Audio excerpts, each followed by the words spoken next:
Welcome to the Red Light Exposé podcast. We are an international grassroots survivor-led circle. Our goal is to counter the growing acceptance of sex work ideology. We aim to raise awareness of the harms of commercializing sex, meaning prostitution, porn, stripping, and BDSM. Through honest, in-depth conversations, we elevate voices often ignored and silenced. Together, we're challenging stereotypes and dismantling myths. We envision a healthier, safer society, especially for women and girls. We appreciate your company on this journey.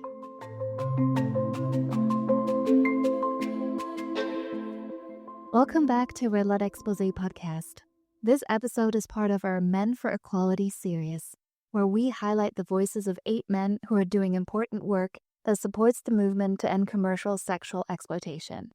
These men are survivor activists, policy advisors, and passionate changemakers. Red Light Exposé thanks Empower Men for their generosity in helping to make this series possible. You can check out and support the great work they are doing on their website, empowermen.ca. And now to the episode.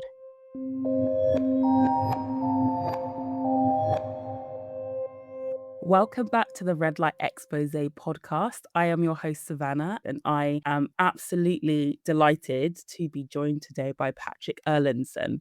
Thank you so much, Savannah, for having me. I've been following so many of your members from the podcast and reading their books, and this is really an honor and a pleasure to be here. And it's also deeply an honor to also have you on this podcast as well, because as we'll get into it in the podcast, I think that the work you're doing is so interesting and it's just so timely and important as well. But before we get into that, Patrick, did you just want to tell our listeners who may not be familiar with your work a bit about yourself, about your work, and what drew you into this line of work as well? Yeah. I'm based here in Los Angeles, and I lived in Japan for 8 years. My wife's Japanese, and we had 2 daughters. So we lived in Japan for about 8 years, almost 9. Moved back to the United States. At that time, I'd started teaching English as a second language, which I absolutely love. I was running an art gallery in Texas before moving to Japan. And so all these things led up to this moment where I started teaching in Los Angeles. And the United Nations opened an office of UNHCR, of the refugee agency here in Los Angeles.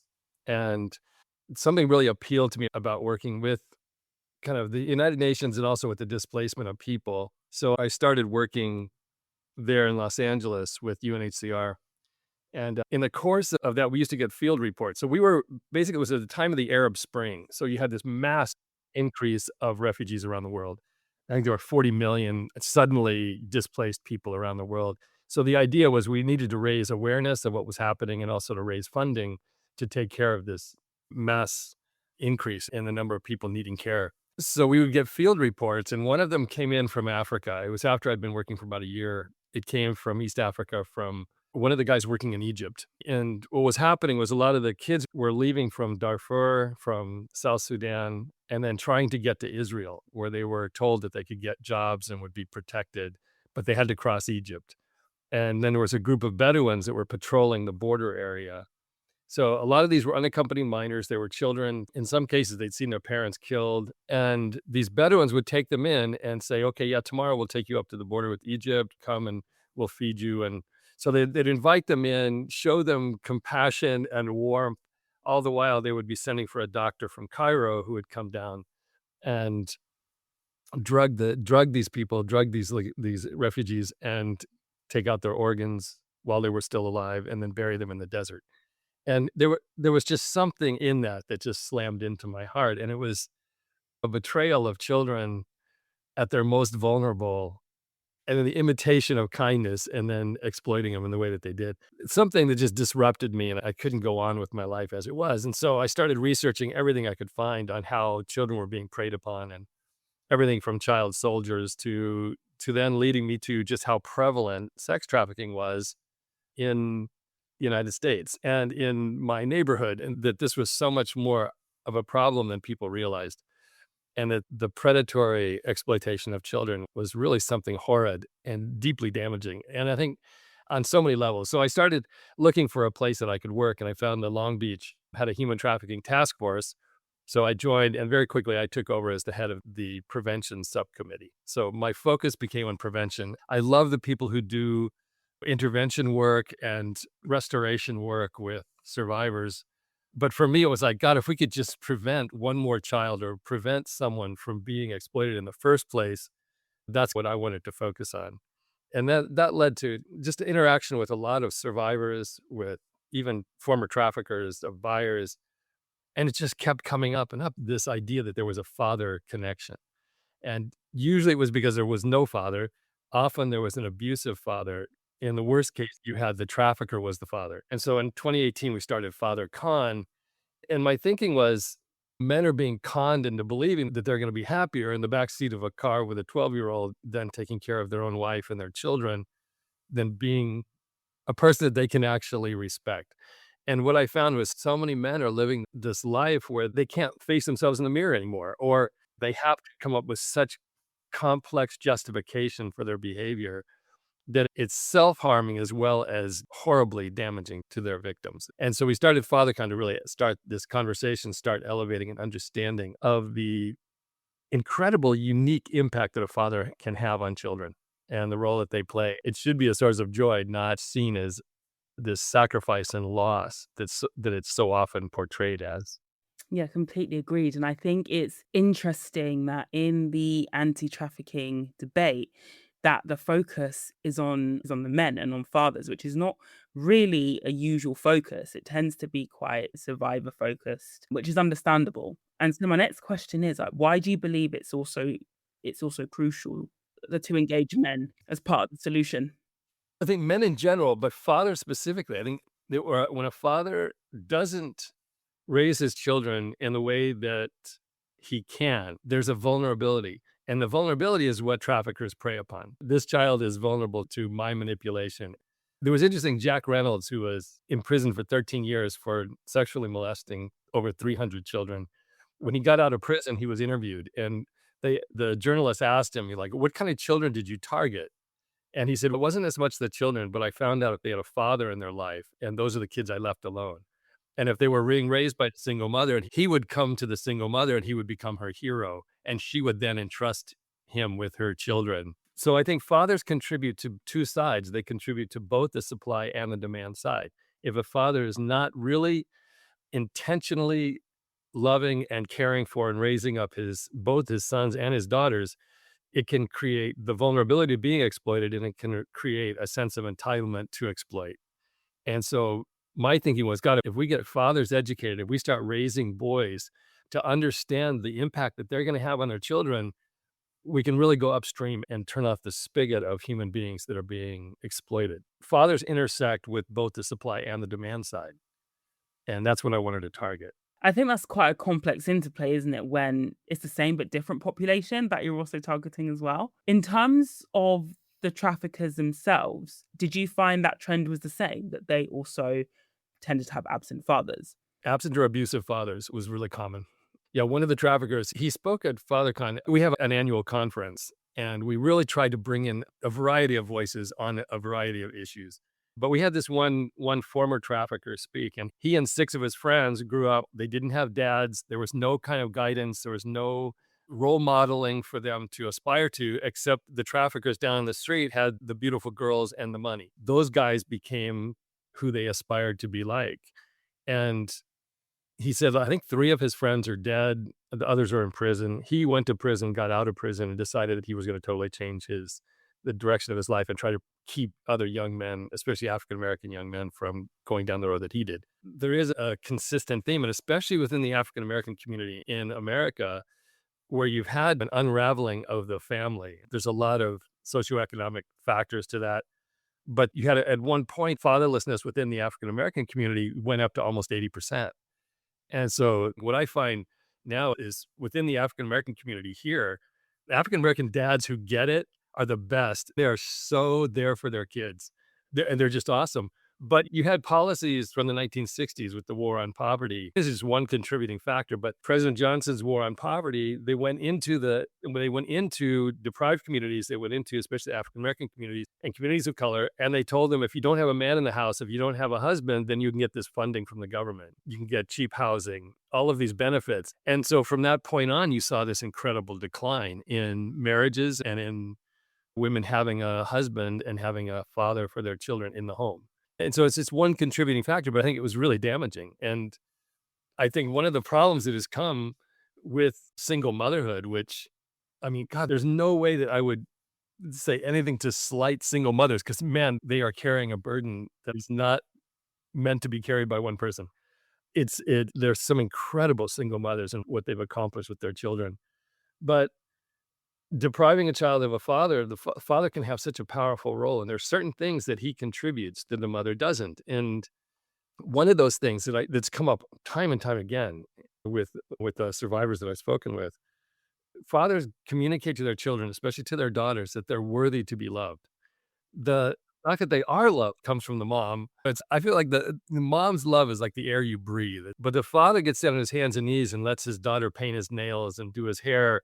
Those things, that's a choice that this guy makes to be there with his child. And that's what communicates, you're worthy to be loved. I want to give you my time. I want to be there with you.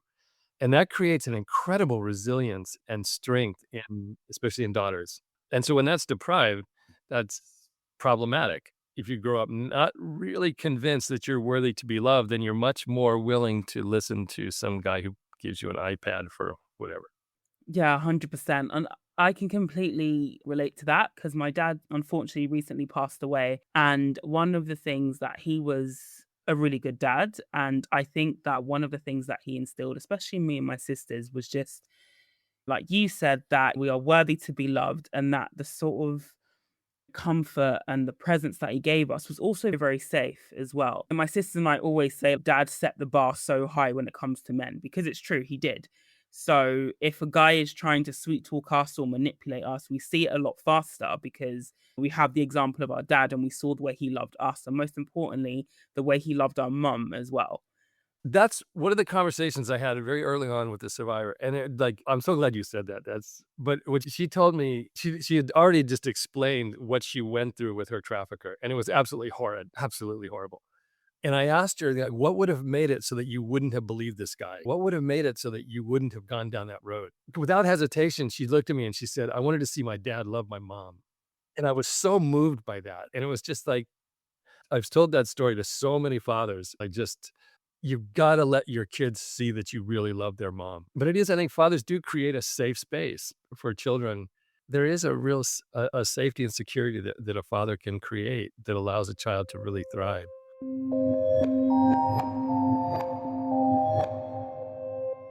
Like, I can only talk about it from the perspective of being female and a woman, but the relationship that you have with your dad is really the first relationship that you have with a member of the opposite sex as well. And that definitely sets the tone and pattern for the rest of the relationships that you have with the opposite sex as well. I think anyway, just from my own experience and from the experience of my friends too. Yeah, I think that's really borne out. If it's a healthy relationship with a father, it impacts the rest of your life and how you see the other gender and how you relate, and also how you feel about yourself. This is the thing that really disturbs me about pornography, because so many young people, their introduction to relationships between men and women is being shaped by an industry that's absolutely heartless and so demeaning in so many ways. I think there's a forensic nurse, Heidi, who she became a forensic nurse because she thought she's going to get these guys who are raping women and hurting girls. And then she found that I think it was something like almost 50% of the perpetrators she was dealing with were children sexually abusing other children, oftentimes a sibling or a classmate, because they're acting out what they see in porn. It's terrifying that that something like pornography is now shaping how you see yourself and how you relate to other human beings. That protective, really inspiring and elevating kind of relationship that a father can bring. And when that father's not there and you're being introduced to relationships in the context of pornography, it's so damaging. Especially when people are being exposed to pornography at a younger and younger age as well. So they don't necessarily have the reasoning to come to the conclusion that this isn't appropriate, this isn't real. But just to backtrack slightly, when we talk about sexual trafficking, I think it's common, especially in our local communities, to think that it's a problem that's over there, it happens somewhere, but not here. So can you give our listeners a sense of the scale of the problem and how sexual trafficking can manifest in our local communities in ways that we perhaps might not expect. Yeah, I think one of the problems is the internet access that traffickers have, which is now it's now like the majority way that kids are being recruited and groomed is online. Traffickers have access to more children than they ever could have before through the internet. And so we've had cases here where when I was talking to one police officer recently who works in Vice, and he said they have girls who run away from home. They go to a home that's owned by a gang members and they're trafficked for a week. They give them an iPad, they go back home. The kids, they never testify against these gang members because they're more scared of them than they are of their parents or the police. But it's like these very weird kind of relationships. There was another case of a 12-year-old girl who was climbing out of her bedroom window at night because her trafficker would text her that he had a client and she had to be out there right now. And so there's always this this fear. You definitely don't want to go against your trafficker. But some of these kids they're living at home. They're not carried off and kidnapped in some white van, which so many people have as an image. But a relationship has been built and there's a complex, kind of trust bond, but also a fear, the control of fear. But you have these young girls that are still living at home that are being trafficked. I think it was in San Diego. They did an undercover for 2 years. They did an undercover sting and they ended up arresting 70 people that were involved in human trafficking within, I think, 2 school districts. They were either recruiters, they were working for traffickers and they're recruiting other students, or they were traffickers. We had high school students that are trafficking classmates. It looks different than the over there problem of kidnapped children held in cages. What became really prevalent to me was just how we create vulnerable children at a massive scale, and that feeds the industry. When we have children who are really vulnerable and feel that they're not really valued, and then you have an outlet. So there was a girl also here in California she had really good parents. She had a father and mother really good, but they were pretty strict.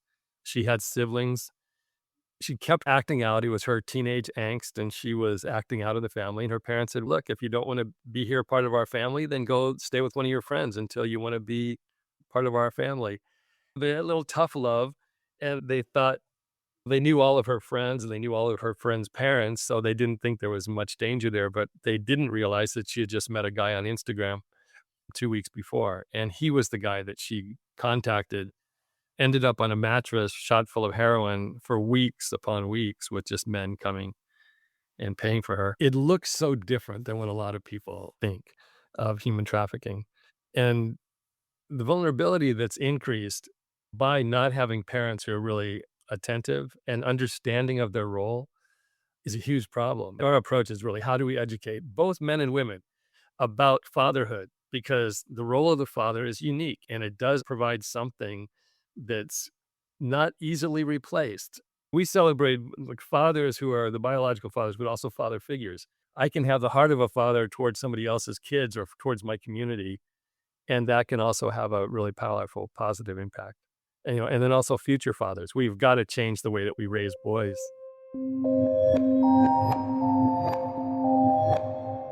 We want to take a brief moment to thank you for your listenership. As an independent volunteer collective, our episodes are only made possible because of donations from people like you. Please visit our website, www.redlightexposé.com, and click the donate button. Your support is greatly appreciated. And now, back to the episode.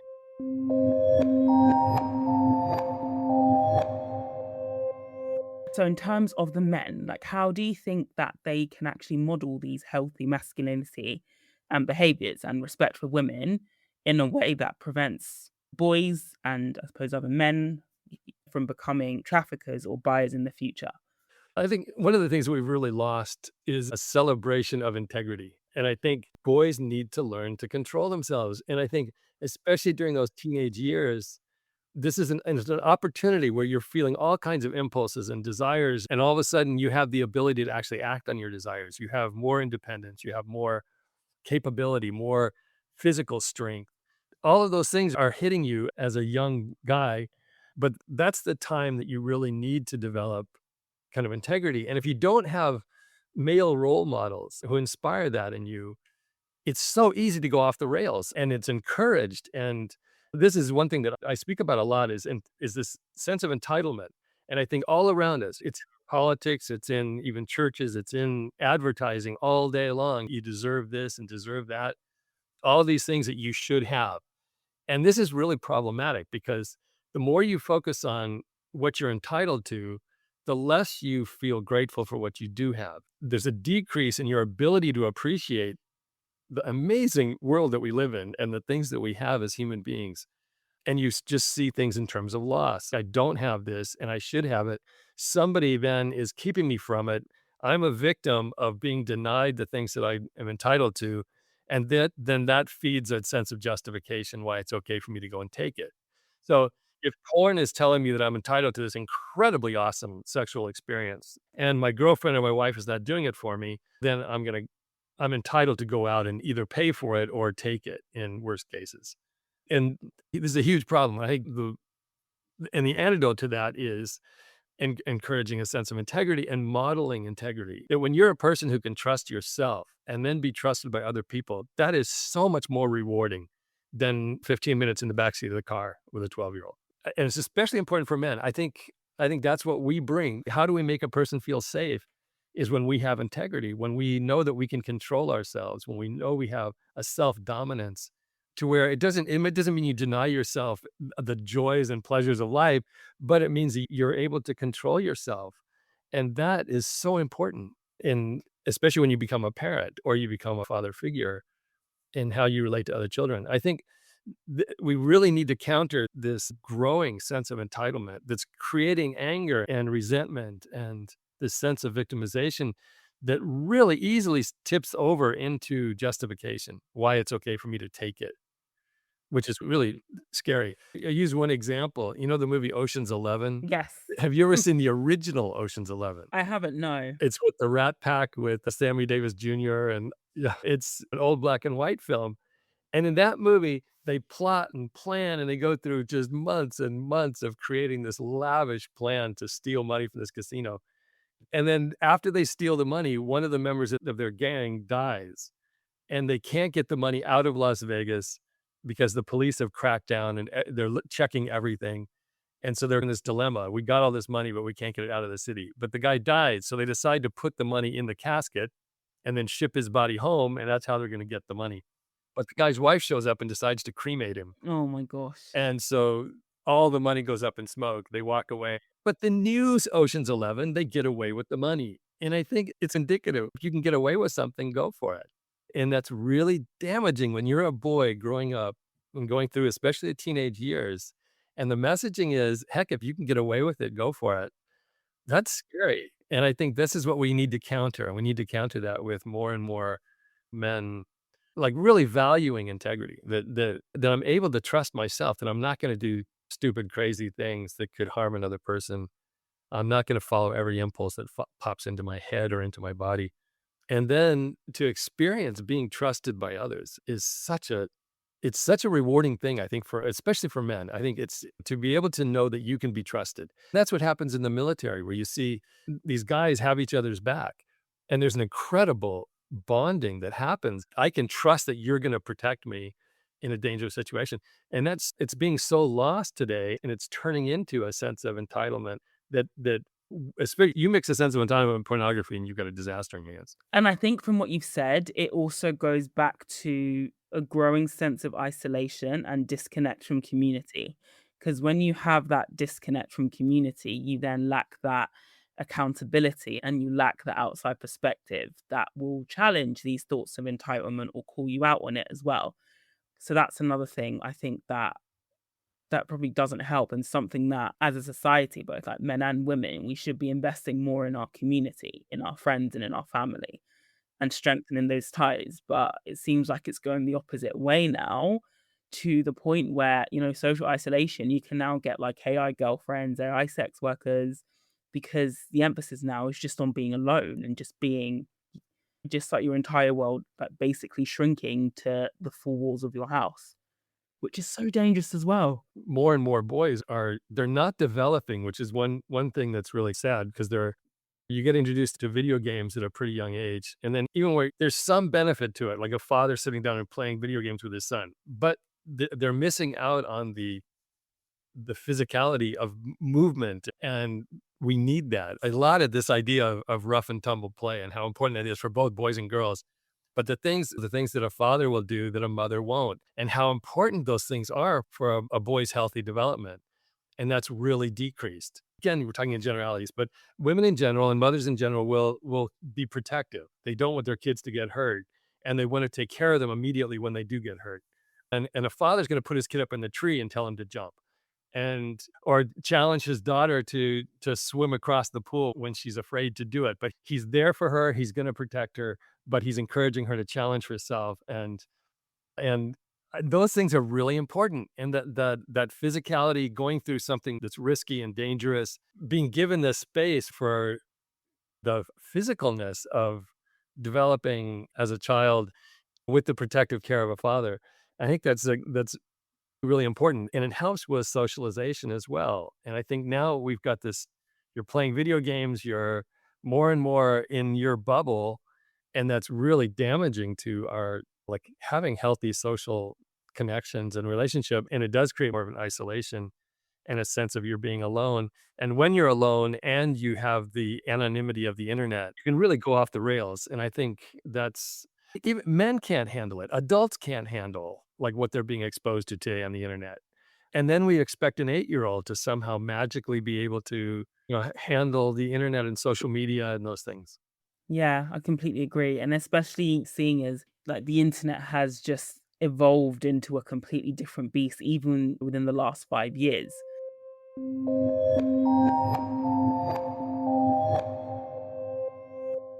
So what specific ways do you think that fathers or men or father figures can do to build resilience in their daughters so they're less vulnerable to exploitation? Fundamentally, they need to understand, and I find that so many men really do not get this, but that point that we already talked about, the sense of being worthy to be loved. And I think that's really critical, that your children feel that they're valuable, that they feel that they're, especially for daughters, that they feel that they're valuable and that they feel that all men are not out to get them, which so many girls today have. They're being, especially if they're being raised by a single mother, they're very often the mother is angry at the husband for being a bad husband.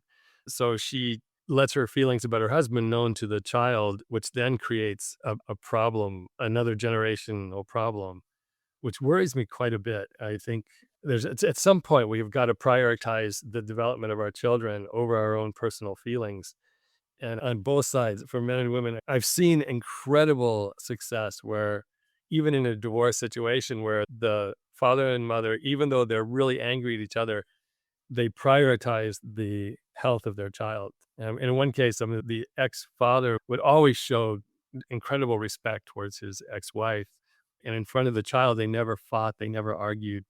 And the child was so much healthier. And you see the opposite case where some of these kids are just so injured by a breakup between a husband and wife, because if you realize that you're pulling out from under the feet of your child the belief that love really is important and matters and produces good things. So you set your child adrift with such a lack of security in life and in the world, and you turn the world into a very scary place. I think the other thing is that children are constantly assigning meaning to everything. When a dad has a bad day and he comes home, the child's been drawing a picture of the family for 3 hours and can't wait to show it to her dad. He walks in the door, he hands it to her. She's so proud. And the dad's had a really bad day, so he throws the picture aside, goes and grabs a beer. The child is going to assign meaning to that. There's all different ways that a 5-year-old or a 6-year-old is going to assign meaning to their experience. And I think that if we can really, understand that and realize that we all make mistakes. We all do things impulsively. I think part of that strength of a father is to be able to go back and say, you're sorry, and I made a mistake, to bring some healing as quickly as possible when we do make mistakes. And part of the strength of a father should be being able to recognize when we've made a mistake and be able to apologize for it. And a lot of men feel that they shouldn't have to do that. And I think that's something that can really strengthen, especially in a daughter. I think when you've made a mistake and how you've treated your daughter, I've been through this myself. I have 2 daughters. And I remember when I was living in Japan, I was working 6 or 7 days a week. It's incredible. And then when I had some free time, I sat down, I turned on some stupid action movie, and I just wanted to relax. And my daughter was probably 6 at the time, and she was a very sensitive kid. She just really didn't like violence She was always very sensitive about how people treated each other. And people were being blown up, and it was some scene that was on in the movie. And she came into the room and she goes, "Oh, Daddy, turn it off." And I said, "Just go in the other room." And she left the room crying. And for the life of me, I can't remember what that movie was. I could care less about the movie, but every single day of my life, I remember that I made my daughter cry over something so stupid. And I since apologized to her profusely for that. We make mistakes. We do insensitive things and things that can hurt our children. Another thing, on a personal note, my older daughter's adopted, but we had never told her that she was adopted. It just the way things worked. And so finally, when I told her that she was adopted, you're afraid. How are they going to react? Are they going to wish that they weren't in your family? They're going to want to go to their biological family? And there are all these things that go through your head. And so I was so caught up in making sure that my older daughter felt loved and cared for, and that she was really a part of our family. And I was so aware of her feelings. I never thought about my younger daughter and what it meant for her. And then just recently, I was in Canada for Father's Day with my younger daughter and her husband and their baby. And we were driving to Niagara Falls, and she tells me, she brings this up, and she said how for her it was like, is this still my sister? This person who's protected me, been with me every day of my life for 3 years, is she still my sister? Is what has changed in my world? But she never said anything. And I never thought about what she was going through. And I was devastated. It was like we were driving together. Everyone else was like asleep in the van. And it was just me and her. And I just was so hurt to the core that I could have been so insensitive to someone that I loved so much. But I was able to apologize. And it was just this healing for her. It's 3 decades later. But it meant so much to her that I apologized and that I recognized that I really hadn't been there for her when I could have been. And I don't know, one of our themes in FatherCon is that it's never too early and it's never too late. And I think that really was a poignant message to me, that even after all this time, I was still able to really apologize to her for something that I was so incredibly insensitive to. But it meant so much to her, just that I was able to do that. And I think that too many men feel like they should never apologize, should never show any weakness. And I think that's a big mistake. It's a huge mistake. There can be so much strength in vulnerability and just owning your mistakes as well. Yeah. So I don't know if that really answered your question yet, but No, it did. Thank you. And I guess as well, like on the topic of, I suppose, directing this conversation more towards men and what they can do, have you ever encountered defensiveness from men in your line of work? And like, how do you navigate the fact that things like trafficking exist because of the male demand, but also without being alienating, if that makes sense? So some of those things, like boys will be boys, and like it's locker room talk, all those kind of things are really so annoying to me. You start to give men a space where they can say, not nudge, wink, wink, and tell the dirty jokes about girls. And I've had cases where I really stood up when men started to say really inappropriate things about a girl or a woman or something like that. But when you actually express like an anger towards that talk, that's as if you're saying that about my daughter. But it gives men a chance to stop. We get so caught up in this normalization of looking at women a certain way and feeling a sense of entitlement. And it's, as long as men support each other and and laugh along, it just keeps that culture. It just makes it something normal. And then all guys start thinking that all guys are like this, and they're not. I think we need to start contradicting the idea of what is normal for men and how we see women and how we see other human beings. And we started in Long Beach, we started Men Standing Against Trafficking. And so I was leading that. We'd go outside of a hotel where a girl was killed by her trafficker. And it was just having signs that we were men standing against trafficking. And we would take over an intersection and we would stand. And the idea was, it was a simple introduction for men to start to look at the fact that we're the problem, but we're also the solution. If we cut off demand, there's no more need for people to be exploited in this way. We need to start to inspire men to feel that they're a part of the solution. I think that's really important. And what I found with Men Standing Against Trafficking is you'd have men start to come out. You had men start to bring their sons out, and we just stand on the street. And the girls in the hotel, they'd be looking out the window. And what I wanted so much to communicate was that not all men are customers. Because every survivor I've talked to, their feeling was like every man is a potential customer. And so I really wanted men standing together saying, no, we're not all like that. And we do really care about you and your life as a human being. But then also we wanted the buyers to see men standing there going, no, you shouldn't be doing this. And with the hope that some guy is going to have second thoughts and maybe go back to his home or back to his family. But then also the traffickers were watching us. And so it was like a low level of buy-in on the part of men to be able to just take a stand and say, look, I don't think this is appropriate. This is not good. I don't want to tolerate this happening to kids. And in doing that, God, we had so many experiences. One father, he pulled into the gas station. He comes up to me. I was standing there holding a sign, and he was crying. And he just said, I did everything right. I got 2 jobs. I saved up. I bought a house in this neighborhood. And he says, now my 12-year-old daughter on her way to school, men are driving up and offering her money for sex, and she's scared to go to school. And so many things like that happen. And it was just, I don't know, so sad. But I think having more opportunities for men to understand the impact that they're going to have, good and bad. But I think the more that they can see that you can have a really positive impact on your own children, on your nieces and nephews, on grandchildren, on neighbor kids, that you start seeing yourself as having the possibility of being a really positive influence, which is a contradiction to this constant messaging that we're getting, that we're entitled somehow to another person's body. We're entitled to pleasure even at the expense of another human being.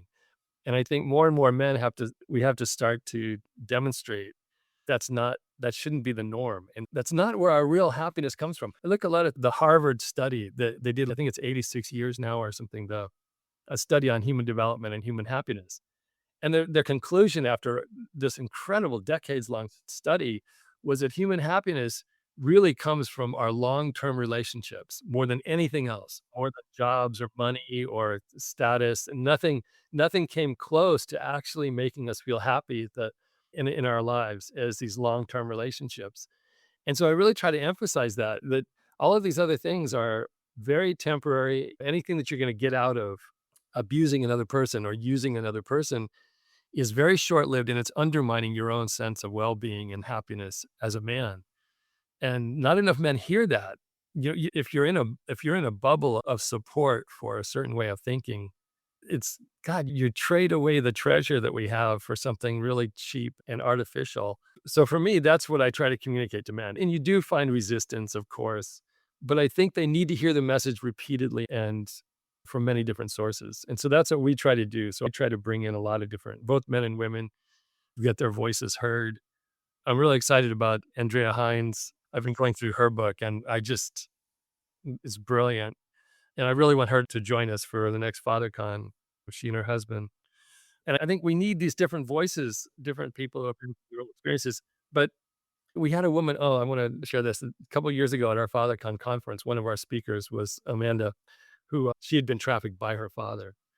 And it was amazing to see. We had about 500 people in the room, and after she finished talking, men just immediately went to their phones and called their daughters to tell them how much they loved them. You just saw these men just scatter, and it was just brilliant. It was really wonderful. But I think it's like something has to disrupt that norm of entitlement. And I think one of the things that really, after working 8 years with primarily women, the human trafficking movement was driven by women, which is totally understandable.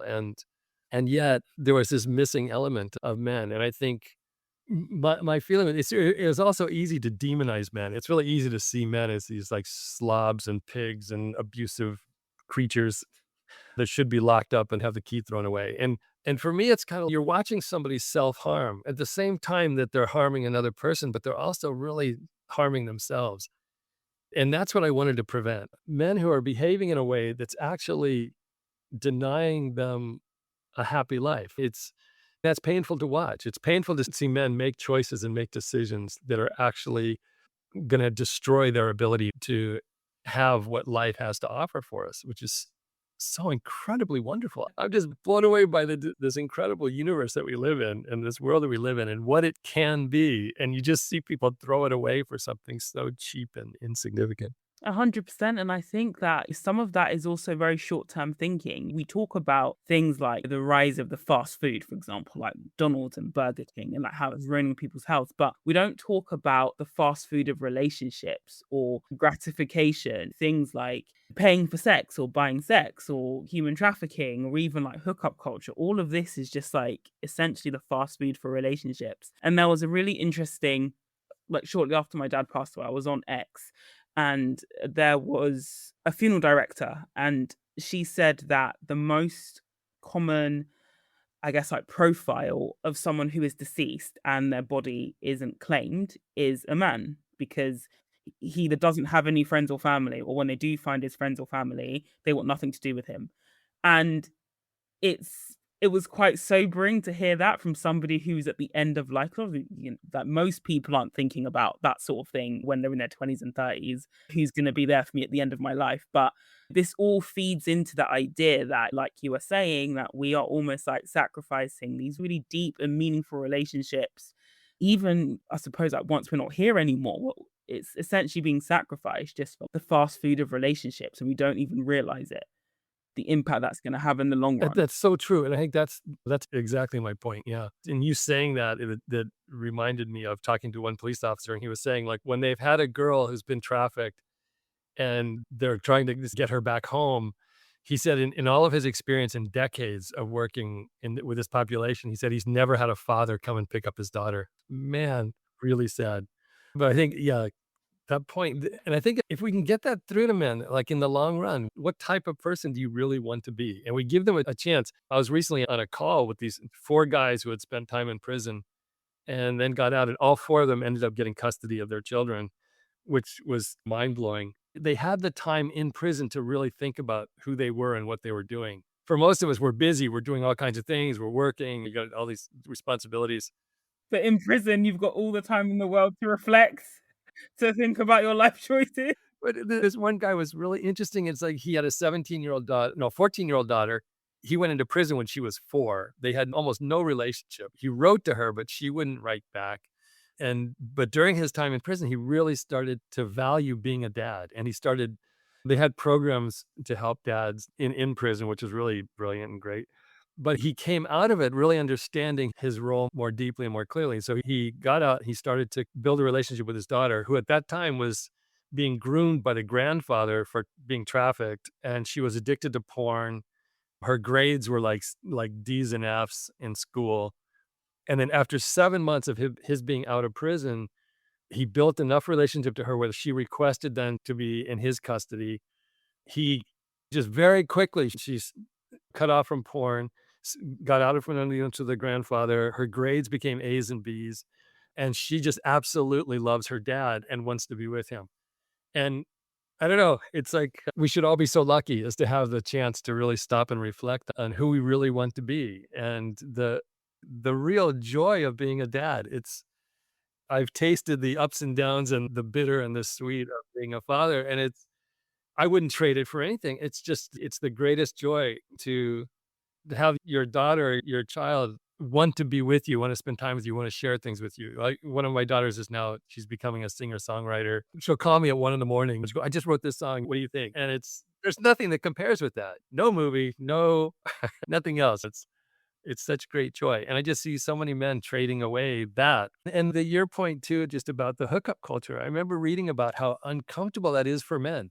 They don't admit it. There's no understanding. You don't know what this person likes. Somehow we're supposed to get all this pleasure out of it and we're supposed to enjoy this so much. But actually, for a lot of men, they're really hiding. That's not really what they want.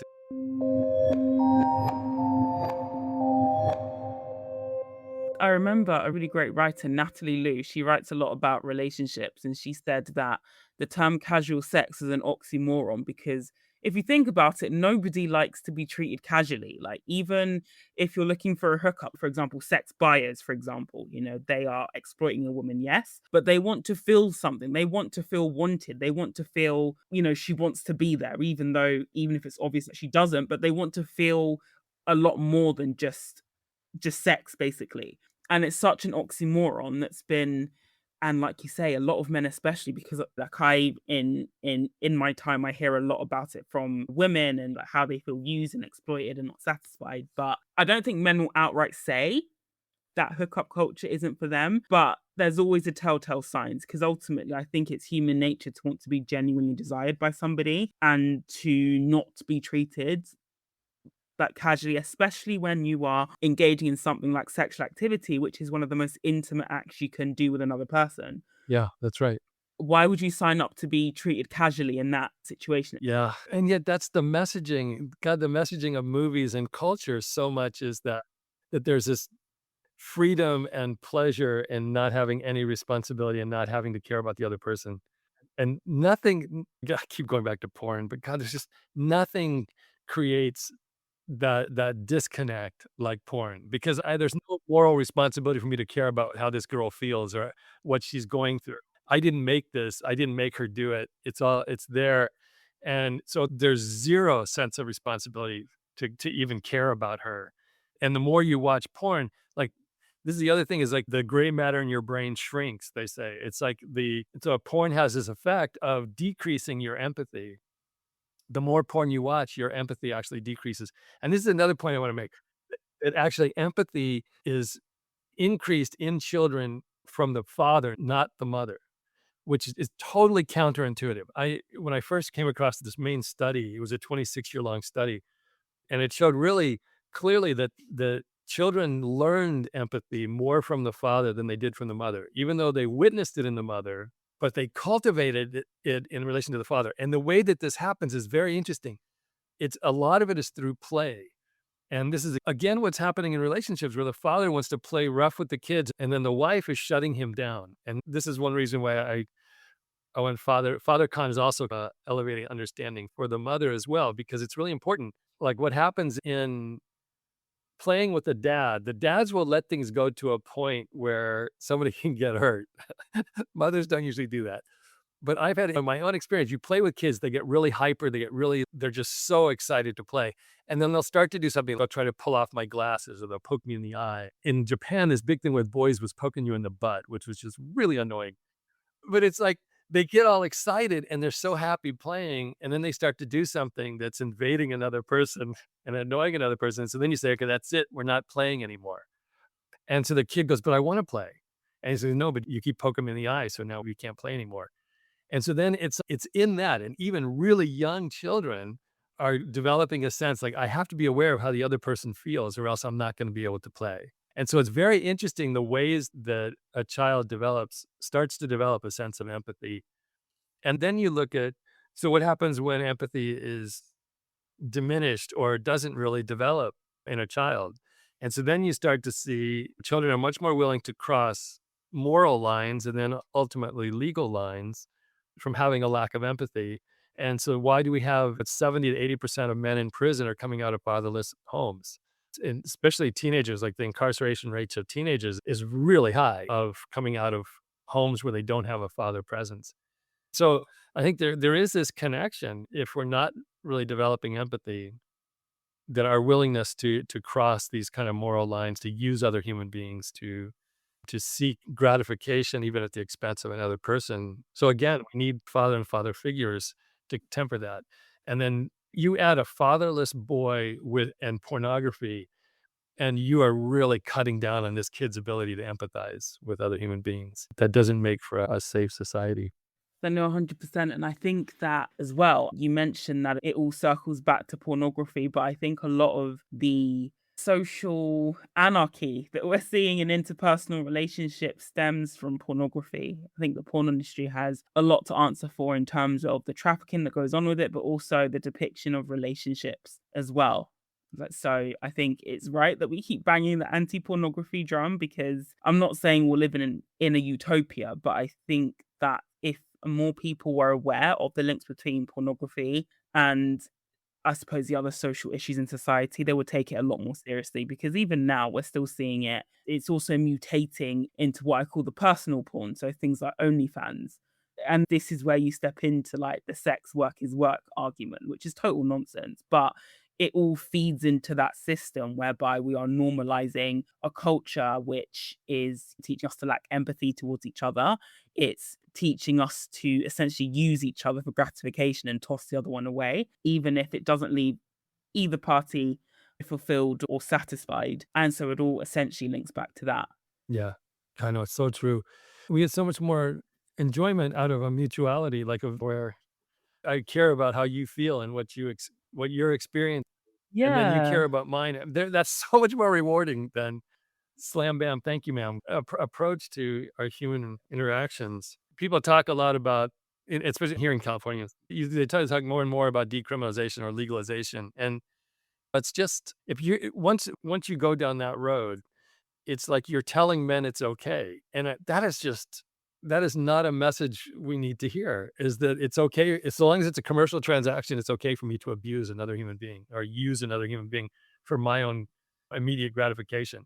That is not encouraging integrity. It's not increasing all of the things that really make a man a positive part of society. And it's so demeaning, and it's just so detrimental. I think that there's so many arguments, that we need to decriminalize and accept this as sex work. And we tend to frame that, and that this is really harmful for women, but it's also really harmful for men. If you're going to tell men it's okay for them to be pigs, okay for them to be abusive and to see other human beings as exploitable, that guy, you're putting a man in a position where, his sexual drives are going to really lead him to hell. It's really going to take him to become a person he can't respect himself. And it's no good. Just no good. And the social costs can be huge as well. Speaking about this the other day, in the context of the P. Diddy trial or the R. Kelly trial, is that these were very successful men who have ultimately destroyed their careers, possibly ruined their lives because they'll spend most of it, if not the rest of it, in jail just because they couldn't control themselves. Yeah. Because there was a culture that told them that it was okay, that encouraged it. It was interesting. I went and spoke at the United Nations at the Office of Drugs and Crime, UNODC, which is over human trafficking in Vienna in 2023. And on my way, I went to Amsterdam and I met with he was the police officer over the Red Light District for 15 years. And he took me on a tour of the Red Light District of Amsterdam. And it was very interesting. And I think the mayor of Amsterdam was trying to shut down a lot of the sex industry. They changed laws about drug use and marijuana. So they were starting to try to tighten things up, and they were trying to kind of reclaim that part of Amsterdam and decrease the image of Amsterdam as the city where you come to get stoned and laid. But his concern was, like, once you open the door to this, you can't just turn it off because girls end up becoming disposable. And it was scary to hear him talk, because once you open this floodgate and once you've told men it's okay, to try to then turn that off becomes really difficult. And so I just don't want to start. It made me feel much more passionate about really not seeing decriminalization, legalization come here in the United States. Because we have a lot of discretionary income. We have a lot of ability to do serious damage if legalization comes here. I think they trialed a legalization of an area in England, and unsurprisingly, harassment towards women, especially young girls who are clearly young girls, like in their school uniform, just shot up. Yeah, I'm sure.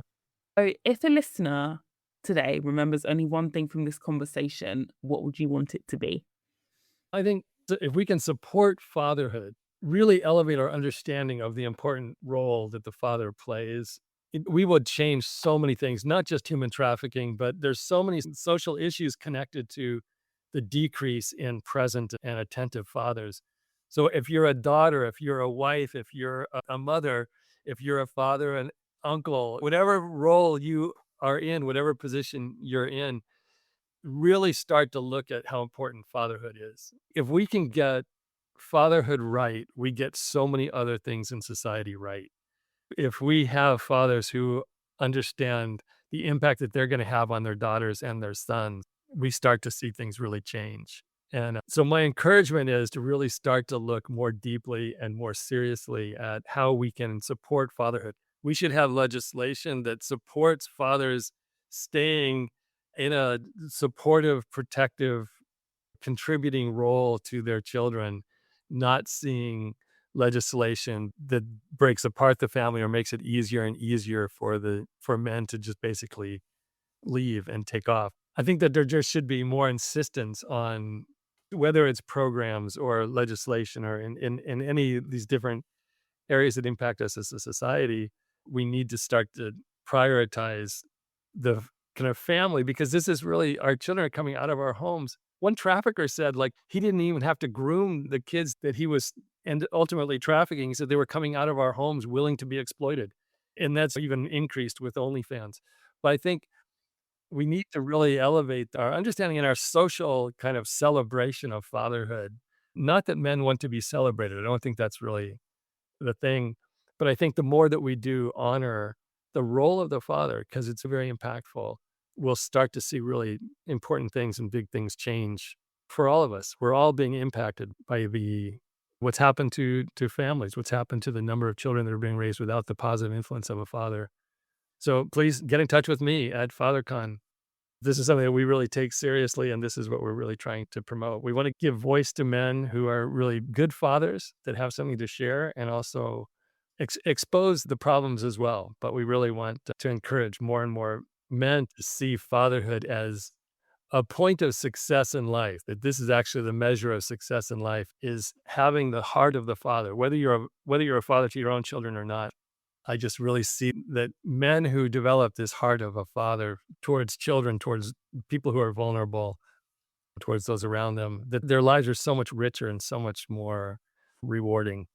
For people listening, if they want to get involved in the work of FatherCon to support your work or the broader anti-trafficking movement, how can they do that?